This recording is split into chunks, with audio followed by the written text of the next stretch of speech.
Okay, Neil, we are live.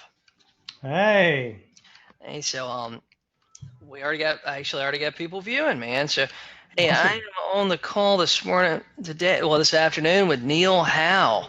Neil Howe is from the authorityarchitect.com, man. So let you tell a little bit about yourself and what you do.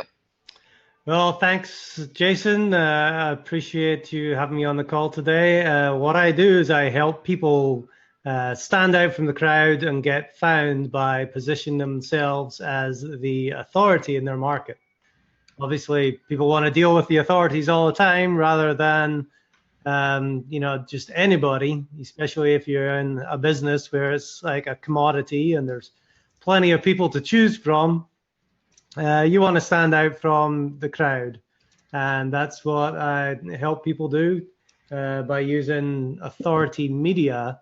It's a fairly new kind of marketing called authority marketing, which Jason, you certainly seem to have got the hold of that and the hang of that to build the audience that you have. Man, so tell us what exactly is authority marketing? Well, it's using these authority sites. People have they've done blogs, and they try and build their own site up to be really authoritative and what we call have high domain authority.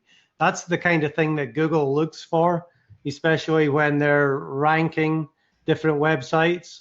Well, instead of trying to build your own site up with like quality content, which is needed, and blog posts here and there, you're trying to get the authority from these already established sites like your YouTubes, your Facebooks, your news sites like ABC, NBC, CBS. All these sites, if they're linking to you, it says that you are the authority because you're kind of getting lent credibility from them. So instead of just trying to build something organically yourself, we're really trying to pull from all these different authority sites and get that credibility that it gives you. So what you're doing, like I know I talked about something like this a while back, but I didn't have like a fancy. You got a fancier name, and you got a better name for it than what I talked about. This has been a few years ago. There were sites like Active Rain was a big blogging site in the real estate industry. It's basically like a group blogging site, and then Zillow used to offer blogging options. So what you're talking about is almost being I don't want to say parasite, but that's the only word I can think of, but you're almost talking about basically catching a ride on them and using their authority to build your own brand. Well, that is entirely true. Yeah, my background has been in SEO, so search engine optimization. That's what I started out as. But what I found was even when people are getting found on the first page of Google, if you're there and you happen to get found, it's getting harder and harder now because if you're not an authority, you're really not going to be there anymore. But even when people get found, the consumer is still making a choice. They're looking at the first 4, 5, 6 different people on the page, and they're looking at their websites, and they're looking for something that stands out and grabs their attention and something remarkable that says, yes, I want to work with that person. And that's where authority marketing comes in. It really helps with the conversion more than anything else. So really, I know like the big ones, like let's say for example, if you were on, MSNBC, right? If you were the real estate expert that was interviewed on there this morning during the 7 a.m. news or whatever, of course that would be enormous for your business, right? Definitely. Or we would at least hope it would be. But at the same time, if we could get interviewed by like say, let's just say for example, our big local newspaper is the Sun News. Like if we were regularly in this, if I was regularly quoted in the Sun News, that's what you're helping agents do. Exactly, and I'm sure much of your audience, most of them, I'm sure, are real estate agents or involved in real estate somewhere. They probably all know Barbara Corcoran's story. Well, just in case they don't, Barbara Corcoran started Obviously, she's from Shark Tank and very famous. She's like the number one broker in New York. I think she actually just sold her business relatively recently. But the reason she became the number one and the reason she got found was she started out, and before she even had her broker's license, she had a team of agents working with her, and she went to the papers, the New York Times, and she gave them a bunch of data about the market. She just, picked, I think she'd made like 11 home sales that time, and she just averaged them up and gave them the data, and she sent it into the New York Times. Well, what ended up happening, the New York Times didn't even contact her, but before she knew it, she was on the front page of the real estate section, quoted as the authority. And just because she sent them, a little bit of data, they went with her and said, hey, this real estate agent obviously is the authority. They gave us this report. And from then on, every single month she was quoted in that paper. And that's how she established and grew her business. So those are the kinds of things that, really make a difference, that most real estate agents either they don't know about or they don't know how to implement these kinds of things. Yeah, a lot of agents don't realize that these newspapers and these publications like this, even a lot of blogs, gosh, even like your podcast, that's how we met, was through your podcast. Newspapers and stuff, they're constantly looking for stuff, and they're constantly looking for ideas for content. They are, and you've got to stand out. But here's the thing: everybody wants to know your story, and you just need a platform to tell your story. Whether it's a podcast, whether it's a YouTube video, whether it's a book. I know you've written a book and it's a bestseller, Jason. Yeah, I've done one as well a few years ago now. It's called Foundation, and it's a bestseller in public relations. So. This is everything that I talk about. It should be the foundation of your business. I've coined the name the authority architect as well, which is building a business based on that foundation of being an authority. Once you have that, once you've laid that foundation, everything else becomes a lot easier to build on top of that. But if you don't have that foundation, it's like in the Bible, the guy who built his house on sand. Something comes up like a Google algorithm shift or something like that, and then all of a sudden your whole business can be washed away. But it doesn't happen if you've built, your authority and you've built a foundation there for your business. And that's one of the things that I've been trying to do as a real estate coach. Like, I got my own YouTube channel, and I have my own, I have my Facebook group where all these people, are a part of it, but at the same time, I felt like I needed to really get out there, and I need to be on other people's podcasts. I need to be like exposed to other people's group, just in case, like, hey, if Facebook decides that they don't like me one day, then I still have an audience outside of my Facebook group and my little YouTube channel. That's right. I mean, it's that tell your story in as many places as possible. The thing with a podcast is, it's always going to be available for somebody to come across and say, oh, yeah, I heard Jason, he was talking about, for sale by owners, and, I'm an agent, maybe I should go pick up his book, or, go to his website and sign up. You just never know when somebody's going to come across that kind of content. Well, I'll tell you, I know a lot of the people that are listening to this, I know a lot of them, they don't have books. A lot of my audience is fairly new real estate agents. They really, they just got a license. Maybe they sold, 3 to 5 houses. I mean, I got some superstars. One of them's AJ Maida. He just commented, but not all of us are doing AJ Maida kind of business, So these guys that are brand new, they just got in the real estate business. I mean, like my market, God, there's 5,000 agents in there. A brand new agent just starting out in Myrtle Beach, South Carolina. What should they do to build authority? Well, first of all, it's very hard to compete with 5,000 agents. And even only if 100 of them are doing really well and selling property, it's still very hard to compete with 100 agents that have been around for maybe 10, 20, 30 years. They've built all this authority already around their brands and what they do. So what you need to do when you're starting out, especially, is you really need to niche down and select a niche that you want to go in. So I know your book was for sale by owners, but maybe it's simpler than that. Maybe it's just for sale by owner in Myrtle Beach, and Yes. you become known as the authority in FSBOs for the Myrtle Beach area. Yeah. Maybe, here in Atlanta, where I am, there's, big neighborhoods of even, 2,000 houses in one neighborhood. Maybe you become the authority of just that neighborhood. Yeah. So, people know you, and, just like Barbara Corcoran did, put out a report. Hey, there's been 10 house sales in this last month in your neighborhood. This is what houses are selling for, and give them the information. So as soon as they're thinking about you, because let's be honest, most people are not ready to buy right away. They're not ready to sell their home right away. But when they are, and you're top of mind, you're going to be the person that gets the call. Yeah. One of the things here, like one of the big things, I guess, in Myrtle Beach, and I guess it's like this all over the place. I mean, I guess technically you could be the Myrtle Beach oceanfront expert. You could be the Garden City Surfside beach expert. I mean, literally you could, and you can almost do that in every city because you're in Atlanta, right? Yes. Yeah, so you could almost be like the Atlanta condo expert.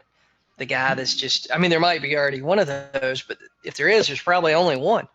Yeah, I mean, the thing is, you've got to obviously make sure that there are houses being sold or bought in your area, and it's a market where there is activity and it's worthwhile.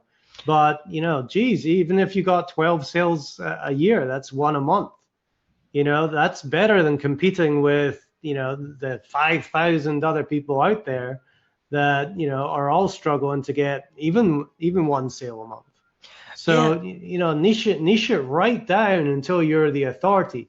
That's when word travels. And once you get established, you're very easy to refer after that. If somebody has the exact problem that you're the expert in, if, oceanfront property sellers market, then, hey, I know the guy who's, the oceanfront seller guy. He wrote a book about it. He's got a podcast about it, and this is all he talks about. Very easy to refer that guy, as opposed to, well, I've got an aunt who's a real estate agent. You might want to, go with her. I'm surprised in this industry. I'm really surprised we haven't seen anybody come out with, or somebody come up as like the there's the VRBO, vacation rental by owner, but there's also, there's another one that's like really big. I can't think of the word for it. Airbnb. Oh yeah. Yeah. I'm surprised we haven't seen an agent pop up. And I mean, there might be some I don't know about, but I'm surprised we haven't seen somebody pop up as the Airbnb expert. I mean, that's a whole new industry for somebody to grab hold of right away. People are looking, here in Atlanta, my wife owns a cleaning business. So all over Atlanta, there's Airbnbs like popping up all over the place. And she gets calls all the time that says, hey, do you do Airbnb cleaning? Hey, if you put yourself out there and you market yourself as an Airbnb cleaner or Airbnb manager, property manager, or whatever it might be, you're going to get those calls all the time. And it's just, owning that segment of the market. The Airbnb thing, and I'll get to where I'm going with this here in just a second. The Airbnb thing is amazing. Like, I got a client right now. I sold 2 oceanfront condos to a year ago. Now, the on-site office, the people that are renting through the on-site condo office are netting like $6,000-$7,000 a year. Her, on the other hand, they're netting that per unit, $6,000-$7,000 a year. Her, on the other hand, her 2 units, she has booked a gross of $45,000 this year between the 2 units. I mean, she's 3 times what the on-site's making, and she's still got dates left, right? I mean, it's unbelievable, like the income difference we're seeing in being in a vacation market like what I'm in. I can't believe nobody's stepped up and they're saying, hey, I'm the Airbnb expert in the real estate industry. Come, basically created content around that and went out to newspapers, done basically the whole PR thing you're talking about. Yeah. If an agent wanted to start doing that, what would they do? Well, I think it's very similar to what Barbara Corcoran did. I think you get that market data like what you just stated, Jason. You know, having a property in this area, instead of renting it out to a long-term rental, you can make 3 times as much by, turning it into an Airbnb property. Obviously, at the beach, people are looking for that. I know that's one of the first things that I look for. Everybody's looking for a return on their investment. And the thing is, like oceanfront condos in my market, if you're letting the on-site manage it, you have no return on your investment. Yeah, your best case scenario is you get to use it a few weeks yourself and then break even the rest of the year, between mortgage and HOA fees and stuff.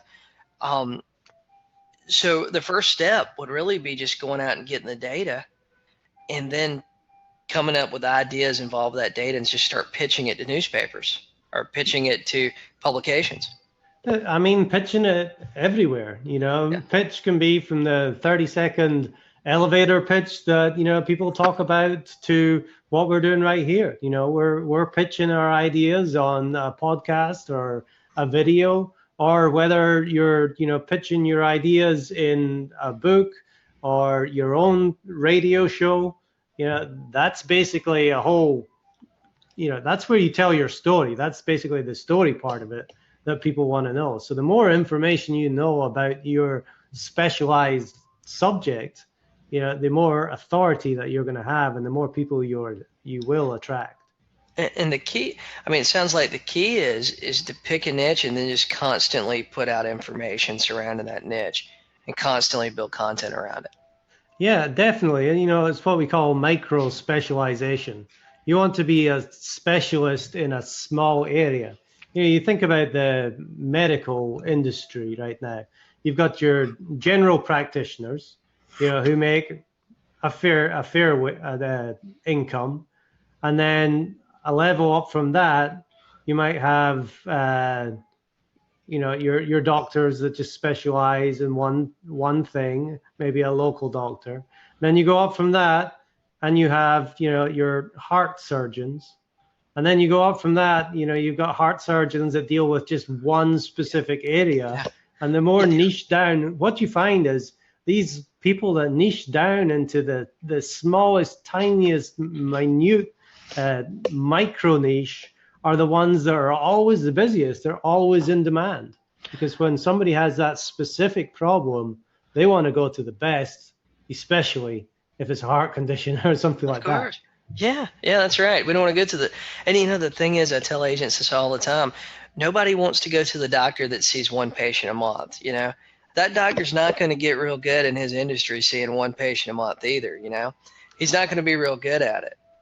Yeah, and the thing is about real estate as well is, buying and selling real estate is generally one of the biggest transactions any person will ever make in their life. So, like I said on our podcast the other day, Jason, everybody knows a real estate agent, whether it's in a family or a close friend. But if you know that person and they're not too successful, you don't want to go to that person to sell your house. This is one of the biggest financial decisions that you're going to make. You want to go to the expert because they're going to get you the best deal. And if you go with your Aunt Jane, you might be losing $20,000, $30,000 in a deal, and people can't afford to do that. Your Aunt Jane sold one house in 2017. She's been a licensed agent for 15 years. Sold 15 houses. Yeah. I tell agents that sometimes people, their brother is a real estate agent, their cousin's a real estate agent, but they hadn't sold a house since 2012, and they're not 100% sure if they even have a license yet. But on the phone, sometimes they're going, "Hey, Jason, I know a real estate agent. I'm going to use." And my next question is always, well, who are they? Who are you talking about? Who are they? And sometimes, man, it'd be somebody that hadn't been in the business the last 10 years. They're not even part of MLS anymore. It's unreal how that happens sometimes too. Yeah, it really is just stepping out and stepping up, and that's the thing. A lot of people just aren't comfortable claiming that they are an expert in any specific niche, but people are the authorities. They got to realize that they are the authority, and you just need to step out and say, claim it. I'm the authority in this market, and I'm going to be established as the person to go to when people are selling a house in Myrtle Beach. I did something like that. This has been a few years ago. And well, it's been a little bit longer than a few years ago, but short sales were a big deal. And I don't know if you're familiar with the short sale term. Definitely. Basically, it was people that were upside down on their houses. And the idea of a short sale didn't exist before like 2007, 2008. Nobody ever thought they were going to be upside down on their house. Prices just kept going up. And the only thing I really did to close a lot of short sale deals was I went out and bought a domain name that was myrtlebeachshortsales.net. I put a little content on it, put a lot of information on it, worked on my SEO, built some backlinks and stuff to it. Next thing I know, shot up to the top of the search engines. And then I just told other agents how I worked on short sales all the time. And next thing I know, I started having like short sales were a little bit extra work and a little bit extra paperwork. Next thing I know, I started having other agents just sending me over their short sales and referring them to me. And for me, I wasn't working the short sale at all, really. I had an assistant that was in Maryland, and she was actually doing all the work with the short sales, and I was closing 30, 40 of these things a year. And I basically the only thing I'd really done was I bought a great domain name, put some great content on it, and I just talked to other people about what I was doing. And that's it. I mean, that's the pitch right there. You got the domain, you took some action, you put the content on it, and all of a sudden you became the short sale guy in your area. And it's great that you're able to pass it off to an assistant to get it all done and make money by just being viewed as the authority. Yeah, most of it was just a paperwork process, and really there was a lot of that paperwork process I didn't really have to be involved in. A lot of it was just uploading to a website and making sure that it was correct and filling out a few forms. It was fantastic. I mean, it was one of the easier things I've done. But, I like this Airbnb thing that I told you. And I feel like an agent could go out there with a concept like that, and because there isn't a person really attacking that niche, they could almost go national with that niche. Oh, probably. It's about finding something that's different and somebody's not doing. It's a lot easier to create a market than it is to go into a market and become the leader in that market. If you can create something new that people have a demand for, just like the Airbnb, something to do with Uber, these big companies that are just doing something different, all of a sudden people are flocking to them. If you can see these trends and position yourself in front of them to, be that expert and take advantage, like you said, of the Airbnb market, somebody's got to be jumping on that right now and killing it with Airbnb in the next few years. Yeah, I can't believe nobody's done that. I don't know if you're familiar with Grant Cardone. I am. We saw Grant Cardone doing this in the real estate industry lately, where all of a sudden he literally talks about real estate constantly. Mm-hmm. I mean, it's like I kind of follow him, and usually a couple days a week I'll watch some of his stuff while I'm doing stuff, and he is talking about apartment syndication literally every single day and raising capital to buy apartment complexes, and he's breaking down deals and showing you how they're profitable and all this stuff. And all of a sudden Grant Cardone, who honestly 6 months ago he'd talk about real estate on a real limited basis, now the guy's talking about he is the apartment syndication guy all of a sudden. Yeah, I mean, I've got a lot of Grant Cardone books, and basically that was one of the things that he talked about, and I can't remember which book it was, but he said, he started out wanting, just a couple of units, and before he knew it, he was buying, $50 million apartment blocks, and he's got 5,000 units that he's marketing and renting out, and probably getting a 12 to 15% return on his money every year.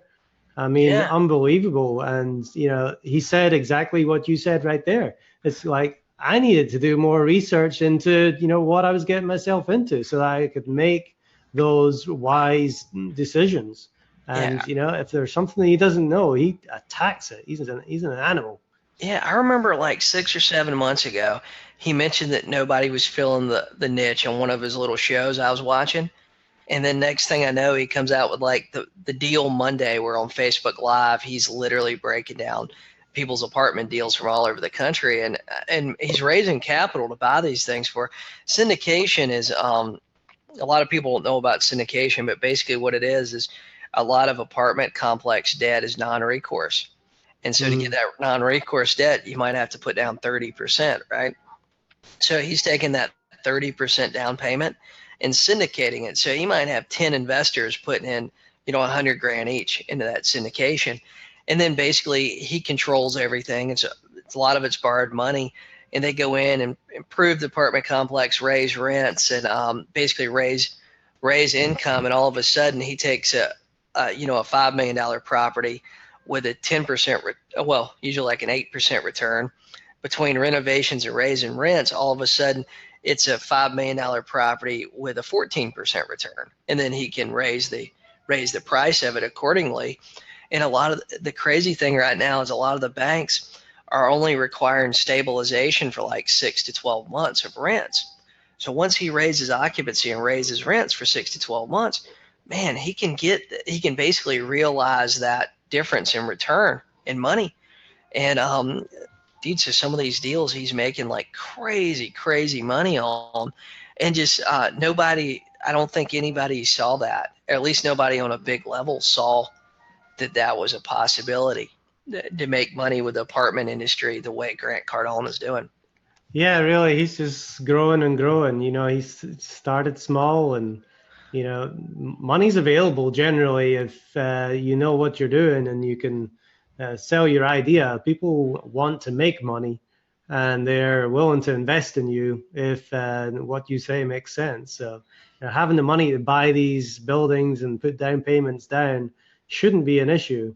There's always money available. It's just, how do you get your hands on it? That's it. There's always money, man, for a good deal. There's always money for a good deal. So, man, let me ask you. So, we've been talking about 30 minutes here, and I want you to talk about, so like, Neil, what do you typically do for clients, or what would you do for real estate agents if one of my audience is listening here and they want to hire you? What's the normal program that you're offering agents? Well, like I said, it's all about getting that story out, and there's different platforms that I have access to where I can share that story, and they're all authority platforms. Just like you've done with your book, one of the first things that we want to do is try and get you to that level to where you have a book, because having a book is, the ultimate piece of authority, really. It is. If you have a book, you're automatically seen as the expert. Instead of handing somebody a business card, this is a book that I did for somebody to make retirement simple. Financial planning book. You're a financial planner. You're giving a book to a client. They're almost guaranteed to choose you over somebody that's handing a business card. Another thing that we like to do is here's another book that I did. This was just a general business book. This was a bunch of people in South Africa. Actually, there's 13 different authors in this book, but they each have their own chapter and they talk about their own specialized knowledge, and they're each now best-selling authors because the book is a bestseller. So those are the kinds of things that you want to put in place for yourself as well. Another thing that we do is, we met via a podcast. I host a podcast. Again, it's a general business podcast. So I want to get that story out there. And once we have that story out, that's, once we capture that, we can capture content and put it together in a chapter. We can do press releases about it that go out to ABC, NBC, CBS, and Fox. Makes a huge difference to your business. And that was one of the things that really opened my eyes to this authority marketing a few years ago was the difference that those trust triggers is what we call them. You put these trust triggers like seen on ABC, NBC, CBS, the Amazon logo. You put those kinds of things on your website, you're going to get the calls, rather than somebody else that they might find on the front page of Google. And a lot of people don't understand this. Like, you might send a press release, and yeah, you might not be on the 6 o'clock news tonight. You might not be on the 11 o'clock prime time thing, but you might be on their website. And you being on the website and people when they search your name and them seeing that ABC link show up or that NBC link or whatever it is, or New York Times link show up, all of a sudden, hey, you were in the New York Times. You're on the back page, but you're on the New York Times, It's instant authority, and it's not even, we talked last time about, how many books can I sell? How much money am I going to make by selling books? It's not about that at all. It's like, how many more deals am I going to be able to close by being seen as the expert and the authority in my market? If you make an extra one deal a year and you close an extra home that banks you 20, 30,000, how many books do you have to sell to make $20,000, $30,000? Yeah. It's just, there's no comparison. And that's it. I've told a lot of people this because I get asked that a lot. Man, I sell 20, 30 books a day. Some days I sell over 40 books a day, and I get asked a lot. Like, people think I'm making like a ton of money selling books. Honest to God, I'm not really making that much money selling the books, but I get a lot of really cool, sometimes profitable opportunities because I have the book. Yeah, and you're very easy to refer. Once you're positioned as the expert, just like you said in the short sales and now the FSBO master book, hey, for sale by owner. Who's the guy? It's Jason Morris. He's the FSBO master. You got to go see him. Very easy to refer. Probably once a week, I have an agent from somewhere in the country want to refer me a client. Now, that client's some agents think just because I'm in South Carolina, I'm in Myrtle Beach, South Carolina, which we're on the coast, and they might try to refer me somebody that's in Greenville that's on the other side of the state. That there's no way I'm not the best pick. I appreciate them thinking of me, but I'm not the best pick for the person 4 or 5 hours away. But I probably get a couple of calls a week wanting to refer me a buyer or messages through Facebook and stuff, and I, just the business that I've done from that this year. It's been significant. I mean, it's probably added, $20,000 to my business this year from my book that really hadn't been out that long, Yeah, well, I mean, that's the thing right there. You just said it. People are thinking about you because, you might not be the right person, but people are thinking about you. And I think the number one problem that almost every single business has or business owner has is obscurity. If you're not putting yourself out there and people don't know about you, then you really have to hustle to make your next dollar, because there's people out there that are killing it with these authority marketing techniques and strategies, and it's getting harder and harder to compete. Yeah, I tell you, I really I like the Airbnb thing. The more I think about it, the more I talk about it, I'm going, dude, I should be doing an Airbnb book next. Yeah. But I can't believe that there's no agents really going out and tackling a big niche like that. Even the luxury market across the country, there's nobody on a national level that you go, wow, they're the luxury agents, Even the guy that sold the Playboy Mansion, I don't know what his name is, but the guy that sold the Playboy Mansion, I feel like in the real estate industry, we should be hearing this guy's name all the time.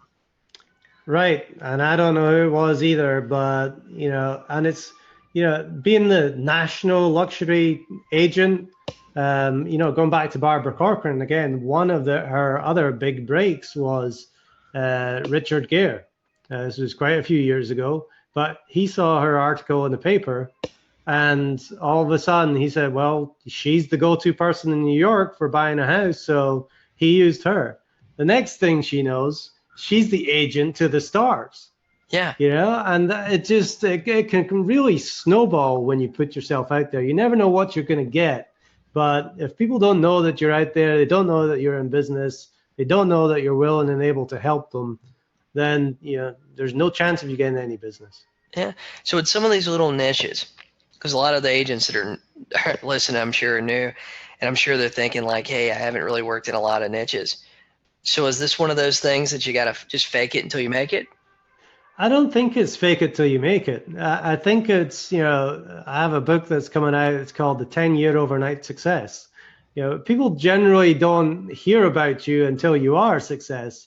But how much time have you put in to researching your market, or just knowing the ins and outs of real estate? People put hundreds and thousands of hours into whatever it is they're doing, their industry. Yeah, becoming an expert. So they are an expert. They are an authority. That's the thing.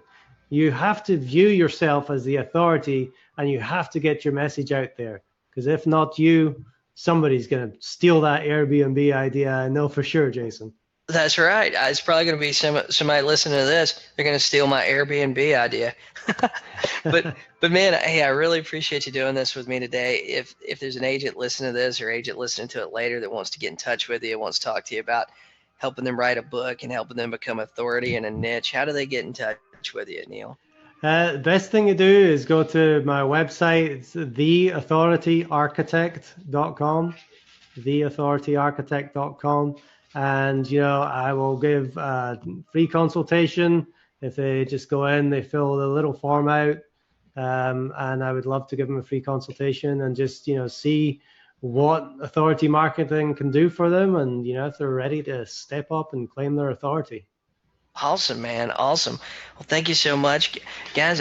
Let's see here. Let me look real quick. Man, Neil, I really appreciate you being on there. This is going to be live in my Facebook group. Oh, it's going to be recorded in my Facebook group, and it's going on my YouTube channel. So thanks so much, man, and I'll talk to you soon. Awesome. I appreciate it, Thanks. Jason. It's great talking to you again, and I'll be talking to you soon too. Thanks, man. Bye. Bye.